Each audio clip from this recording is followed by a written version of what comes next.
સમાચાર દાહોદથી હવે સરકારી કચેરી રામ ભરોસે છે। લીમખેડા તાલુકા પંચાયતનો વિડિયો વાયરલ થયો છે। સરકારી કચેરીમાં બિનઅધિકૃત વ્યક્તિઓનું રાજ, બિનઅધિકૃત વ્યક્તિઓ કરી રહ્યા છે સરકારી કામકાજ। તાલુકા પંચાયતની બાંધકામ શાખામાં બિનઅધિકૃત વ્યક્તિઓ કામગીરી કરી રહ્યા છે। સરકારી કર્મચારીઓની જગ્યા પર આ બિનઅધિકૃત વ્યક્તિઓ કામ કરી રહ્યા છે। બાંધકામ શાખામાંથી થાય છે કરોડો રૂપિયાના વિકાસના કામો।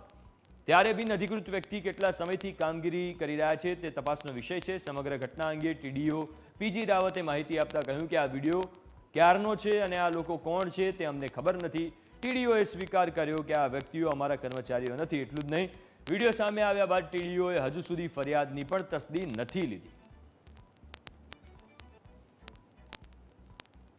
તો તાલુકા પંચાયતની બાંધકામ શાખાનો આ વિડિયો છે કે જ્યાં બિનઅધિકૃત વ્યક્તિ કામ કરતા નજરે પડ્યા, એટલે કે જે કર્મચારી નથી ઓફિશિયલી સત્તાવાર રીતે, એવા લોકો ત્યાં કામ કરતા નજરે પડ્યા છે। આ એ જ શાખા છે કે જ્યાં કરોડોના વિકાસ કાર્યોના કાગળિયા અહીંયાથી પસાર થતા હોય છે, એટલે કે ડોક્યુમેન્ટ્સ હોય, અહીંયા એની ઉપર સહી થતી હોય છે। ત્યારે અહીંયા બિનઅધિકૃત વ્યક્તિઓ કામ કરતા નજરે પડી રહ્યા છે। જો કે ટીડીઓએ સ્વીકાર કર્યો છે કે આ અમારા કર્મીઓ નથી, પણ હજુ સુધી તેમણે ફરિયાદ કરવાની તસદી નથી લીધી।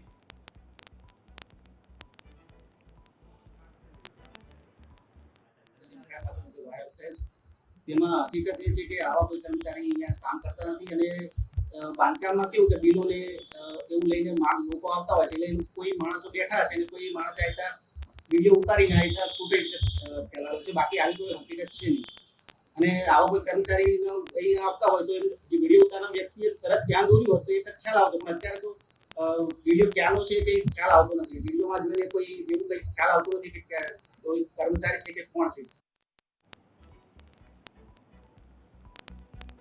તો તાલુકા પંચાયતની બાંધકામ શાખાનો આ વિડિયો છે। સરકારી કચેરીઓ હવે જાણે કે રામ ભરોસે ચાલતી હોય એવી સ્થિતિ છે, કારણ કે જે ઓફિશિયલ સત્તાવાર રીતે જે અધિકારી હતા, જે કર્મચારી હતા, એ તો ત્યાં નથી જોવા મળી રહ્યા, પણ બિનઅધિકૃત કોઈ વ્યક્તિ ત્યાં કામ કરી રહ્યો છે। દાહોદના આ દ્રશ્યો છે। જો કે કેટલા સમયથી આવું ચાલે છે એ તપાસનો વિષય છે। ટીડીઓએ પણ આ અંગે જાણકારી આપી છે। જો કે હજુ સુધી તેમણે ફરિયાદ નથી કરી। તેમણે એ સ્વીકાર્યું છે કે આ અમારા કર્મીઓ નથી।